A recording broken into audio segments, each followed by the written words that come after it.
Hey Shopify sellers, is your navigation menu missing from your online store?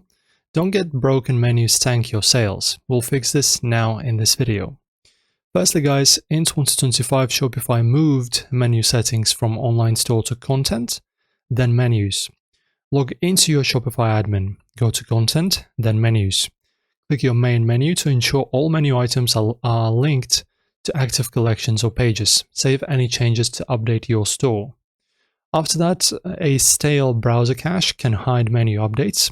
In your browser, clear the cache. On Chrome, you need to go to the settings, privacy and security, and clear browsing data. After that, refresh your store. Then after that, your theme might be hiding the menu. Go to Online Store, Themes. Click Customize on your active theme. In the header section, ensure the main menu is linked to your desired menu. If it's not showing, switch to the default theme like the Dawn to Test. Save and refresh. That's it. Your Shopify menus should be now back and working. Fixed it? Share your tips below. Hit like and subscribe for more e-commerce fixes. See you next time.